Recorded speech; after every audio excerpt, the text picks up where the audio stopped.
As I sit at my desk, I know it's time to go. I've said that to myself a million times, but this time, I know for sure it's real. I'm tired. I'm just so very tired. I'm so desperate. I'm so ready to go. It's like some game to me. The first one dead is the first one who wins. No one's home. It's the perfect time. If I don't do it now, I'm just gonna look down on myself even more. Instead of a paper, I get the video camera and a chair. I turn on my camera and I just stare at that red light blinking upon my eyes. I don't even know how to do this anymore. I say sorry to everyone I know, even myself. I'm sorry for not being strong anymore. I'm sorry for breaking down. I'm sorry for bringing so much pain to everyone's lives now. Everything's over. I don't have to live in pain anymore. But everyone else will. What are my parents gonna think? What about my little brother? What are they gonna think? I'm gone. I'm dead. There's no going back. I ended my life because I thought my parents weren't accepting of me. My parents are home now. They call my name, telling me they're home, just like they always do whenever they get home. But something was different, and they knew. I didn't answer. They didn't hear my voice. I always answer. My mom comes upstairs thinking I'm showering or sleeping. She opens the door and screams at the top of her lungs. My little brother hears her and comes running up after her. He screams, "Daddy, help!" He runs over to me, tapping and begging for me to wake up. Wake up, please stop, just wake up!" But I don't answer. There's no waking up. There's no going back. My dad comes running up. All he can do is stare. He just watches his little girl swinging back and forth on the rope. He sees the camera and the knocked over chair, but doesn't move. Can't move. He begins to cry. He never cries. He finally gets the strength to pick up the phone and call 911. He can barely get out the words, "My daughter committed suicide." He's in tears. My little brother just stares at him. He hangs up, and as soon as he does, my little brother jumps into his arms, crying harder than ever before. He's too young to understand, but he knows I'm gone. The ambulance finally shows up. They take my family out of my room and down to the family room. They take my body down from that rope and lay me on the stretcher. My family just stares. They all begin to cry, holding each other. And just like that, in the blink of an eye, everything happened and everything is different. Nothing is going to be the same. 3 days have passed. It's my funeral today.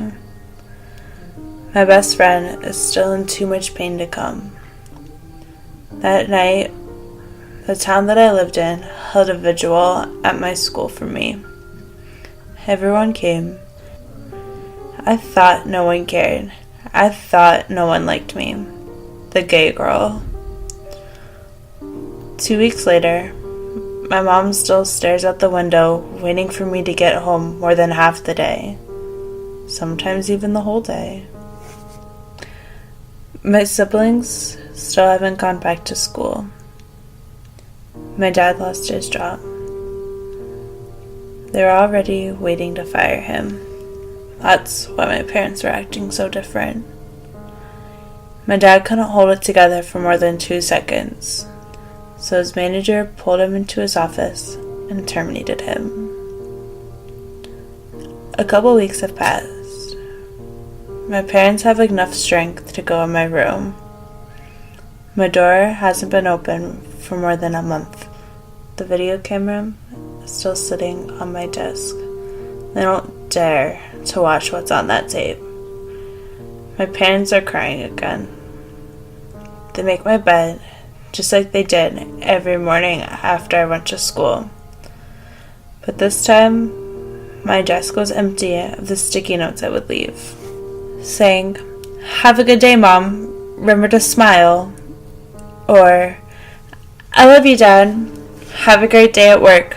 Smiley face." I pretended to be so happy. I even fooled myself. My bed was made. My room was clean. They shut my door, and it remained shut. A year after my death, my town and school are still under stress. I thought nobody cared. The girl who said no to being my lab partner now cuts daily because she thinks it's her fault I'm dead. The cashier at the supermarket, who never said anything but the total, is now in suicidal therapy 5 times a week because he feels just a smile could have saved my life.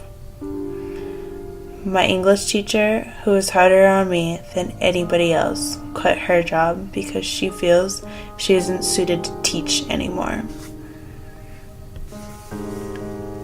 I'm gone. I'm dead. There's no going back. My older sister and best friend are now best friends themselves. They started a club. Secrets is what they named it. It's dedicated to me.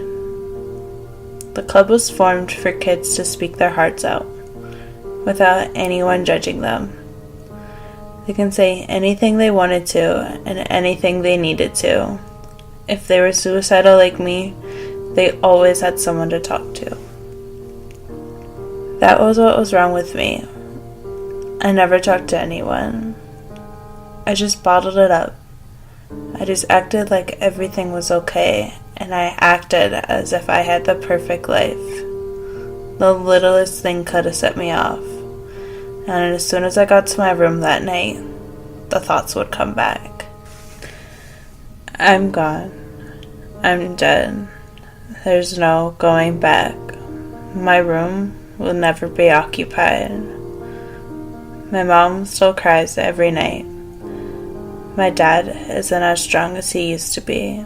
My little brother will never grow up with me by his side, moving him in the right direction. He needed me.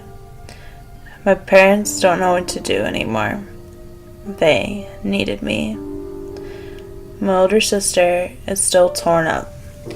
She needed me. My best friend has thoughts now too. He needed me. The club is there, so no one makes the same mistakes I did. My life was precious, and I took it away in the blink of an eye. All I needed was a smile. It's all I needed to show me that everything was going to be okay. But since I'm gone, I know people cared, and I know people accepted me. My town, my school, my family, my friends will never be the same. A girl is gone. A special girl. A girl who thought nobody cared. A girl who thought nobody accepted her. And all along, they did care.